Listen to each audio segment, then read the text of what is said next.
Maki Rena!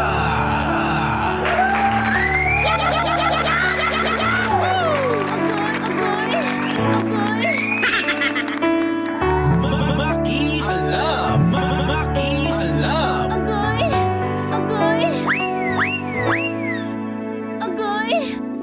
91.5 Win Radio. Halo kay Ube, mga marikoy-parikoy, mga kapitbahay nating pakialamero at pakialamera.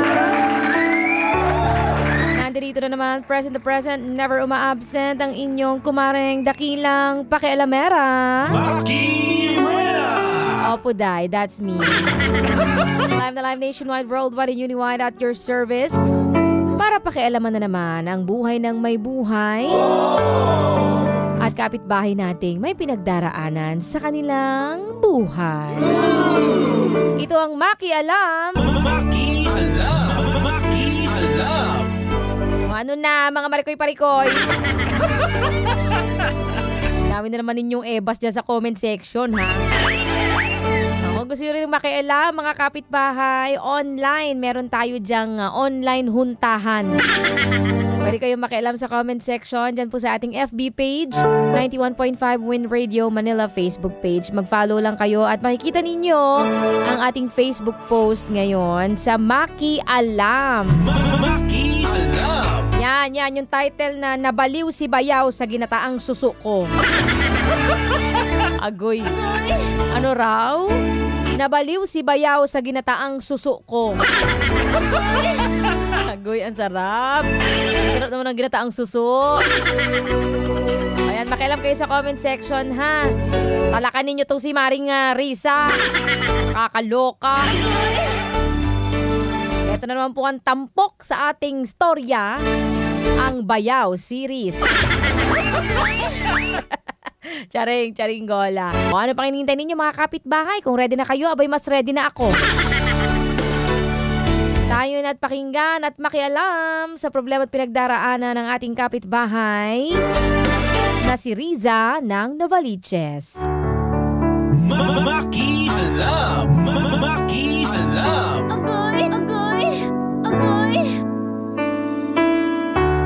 Maring Makirena, tawagin nyo na lamang po akong Riza. 29 years old, may asawa at anak na.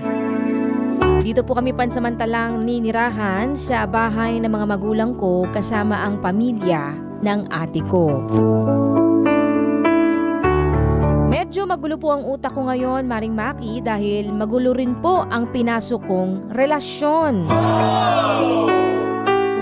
Nagkaroon po kasi kami ng lihim na ugnayan ng bayaw ko, asawa ng kapatid ko. Madalas kasing kami lang ang magkasama ni Bayaw sa bahay, gawa ng pareho kaming walang trabaho. Tagahatid sundo at asikaso ko sa dalawang anak ko at si Bayaw naman tagapag-alaga sa baby nila habang nasa trabaho pa si ate. Ang mama ko naman busy sa pagtitinda niya sa palengke. Kaya naman kami lang talaga palagi ang naiiwang magkasama sa bahay.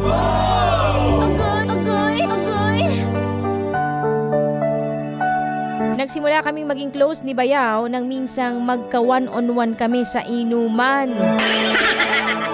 Dahil wala kaming magawa sa bahay.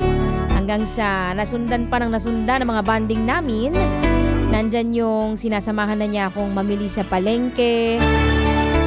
Pinagluluto ko na siya ng paborito niyang ginataang suso ko. Ano yun? Ginataang suso mo. Ginataang suso ni Riza. Nagsasabay na rin kami kumain, Maring Maki. At ayun na nga, hanggang sa may mangyari na sa amin.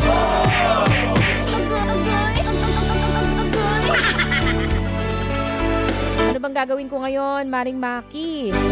Alam ko nagkamali po ako pero hindi ko na alam kung paano pa makakawala sa relasyon namin ng bayaw ko dahil pareho na kaming hulog na hulog at baliw na baliw sa isa't isa.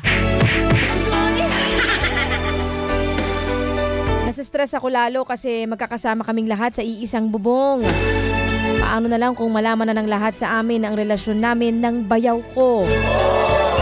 Sana madamayan nyo naman ako. Makialam naman kayo sa pinagdaraanan kong ito. Riza ng Novaliches. Maki Alam.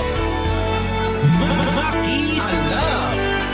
Yan po si Riza ng Novaliches. Mga kapitbahay, atake! Ano sabi mo, nai-stress ka kasi magkakasama kayo sa iisang bubong? Di ba ngayon na-stress ka, no? Sino ba kasing may gawa niyan? Sino bang may gusto niyan? Di ba? Ginusto nyo yan eh. Ang tinutino ng mga buhay ninyo, ginulo ninyo. Kakaloka kayo. Ay, nakwa. Marikoy, alam mo nang mali. Nagpakain ka pa ng suso. Alam mo nang mali, nagpakain ka pa ng suso mo. Pinasipsip mo pa ng pinasipsip yung ginataang suso. Di ba sinisipsip yun pagka kinakain? Oh. Anyway. Alam mo nang mali eh, nagpakain ka pa. Alam mo Mare, hindi totoong hindi mo kayang kumuwala dyan kay Bayaw. Oo, kasi nung alingan yan. Hindi totoong hindi mo kayang kumuwala dyan kay Bayaw. Sadyang ayaw mo lang talaga. Oo, real talk na to ha. Kasi kung una pa lang, pinigilan mo na agad yan, hindi ka na gaanong mahihirapan pa ng ganyan. Diba? Ngayon kasi na-attach ka na eh. Believe me, Mare, yung nararamdaman mong init, pagkasabik, o thrill. O yan yung mga nararamdaman natin kapag ka nagloloko tayo. Diba nakakaramdam tayo ng grabe, init. Sabik na sabik tayo. Kasi may thrill, di ba? Exciting. Yung nararamdaman mo na yan, Mare, kay Bayaw, lilipas din yan. Oo, lilipas yung mga nararamdaman mo, excitement na yan at thrill na yan. Pero yung resulta, kung sakasakaling magkahulihan, long-lasting ang impact niyan. Especially sa pamilya mo, ha? Hindi lang kapatid mo kasi ang apektado dito. Yung asawa mo, yung mga anak mo, buong pamilya ninyo. Buong angkan. May stroke. Family stroke. Charing gola. Hindi mo nakikita yon? Mare, hindi mo nakikita yon? O baka gusto mong idilat ko pa yung mata mo para sa'yo? Eto ang salamin, Maring Riza. Ayan, humarap ka. Hindi mo nakikita yun, Mare. Gulo ang mangyayari. Ngayon, kung gusto mo ng tahimik na buhay, piliin mo yung kahit mahirap gawin, pero alam mo namang tama at makabubuti. Yun ang piliin mong gawin. Kahit mahirap, piliin mong gawin kasi alam mo, yun ang tama. Okay, huwag mong sayangin ang buhay mo at buhay ninyo ng pamilya mo para lang sa thrill at excitement na pansamantala lang naman. Yun!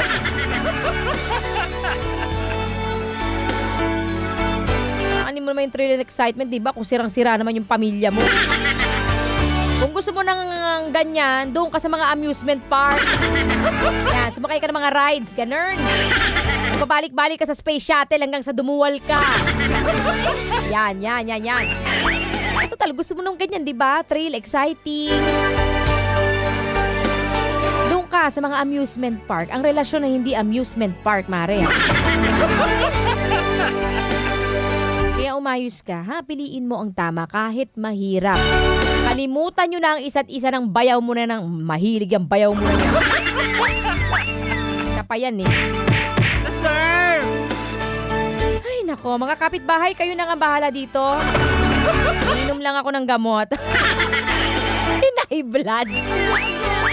O, atake na mga kapitbahay. Makialam na kayo sa ating comment section dyan sa ating FB page, 91.5 Win Radio Manila Facebook page. Ang title, Nabaliw si Bayaw sa ginataang suso ko. Yan.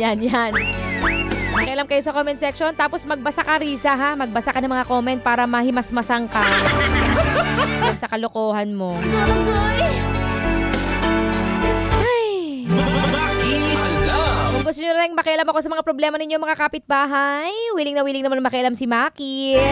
Basta ba sagot ninyo ang gamot ko sa high blood, ha? Mag-PM lang kayo sa akin, DJ Maki Rena on Facebook. That's DJ MAKIRENA. Follow at mag-PM ng inyong mga storya.